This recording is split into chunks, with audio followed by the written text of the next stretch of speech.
ప్రజాస్వామ్యం గురించి నీతులు చెప్తూ ఉంటుంది పాకిస్తాన్, మనకి చెప్తూ ఉంటుంది కాశ్మీర్లో ఎట్లా పరిపాలించాలా, లేకపోతే భారతదేశంలో ముస్లింలకు ఎట్లా పరిపాలించాలి. ఈ దేశంలో బోల్డ్ అంతమంది ప్రజాప్రతినిధులు ముస్లింలే ఉన్నారు. అదే సందర్భంలో దేశవ్యాప్తంగా ముస్లింల పట్ల వివక్ష ఎక్కడా లేదు. కానీ వాళ్ళ దేశంలో హిందువుల పట్ల వివక్ష ఉంది, బౌద్ధుల పట్ల వివక్ష ఉంది, సిక్కుల పట్ల వివక్ష ఉంది, జైనుల పట్ల వివక్ష ఉంది, అన్ని మతాల పట్ల వివక్ష ఉంది. కానీ వాడు మనకి నీతులు చెప్తుంటాడు, సమానత్వం గురించి సొల్లి చెప్తుంటాడు. రెండో పాయింట్ ఏంటంటే ప్రజాస్వామ్యం. మన దేశంలో ప్రతిపక్షంగా ఉన్నటువంటి కాంగ్రెస్ పార్టీని బ్యాన్ చేయాలని భారతీయ జనతా పార్టీ కోరుకోలేదు. అలాగే భారతీయ జనతా పార్టీని బ్యాన్ చేయాలని కాంగ్రెస్ పార్టీ కోరుకోలేదు. కోరుకున్నా ఇక్కడ కోర్టులు ఒప్పుకో.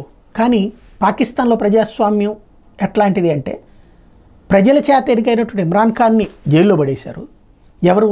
సైన్యము, ఐఎస్ఐ, అలాగే ఉగ్రవాద సంస్థలు కలిసి ఎందుకు పనికిరాని వెధవలను తీసుకొచ్చి పరిపాలనలో పెట్టారు. ప్రజలు ఓడగొట్టినా సరే వాళ్ళే పరిపాలనలో ఉంటారు.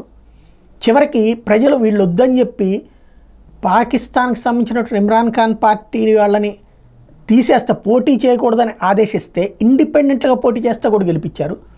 మళ్ళీ వాళ్ళందరూ కలిసి ఒక పార్టీ అయితే మళ్ళీ దాని మీద ఇప్పుడు బ్యాన్ పెడతారట. ఆ తర్వాత కూడా వాళ్ళే కొనసాగిస్తారట. ఓవరాల్గా అంటే పేరుకి ఎన్నికలు జరుగుతుంటాయి ప్రపంచానికి చెప్పుకోవడానికి. అంతకుమించి ఎందుకు పనికిరాని దేశం కేవలం తీవ్రవాదుల చేతుల్లో, సైన్యం చేతుల్లో, ఐఎస్ఐ అనేటువంటి ఉగ్రవాదుల్ని ప్రోత్సహించే నిఘా వర్గాల చేతుల్లో నడుస్తుంది ఆ దేశం అనేది మరోసారి స్పష్టమవుతుంది.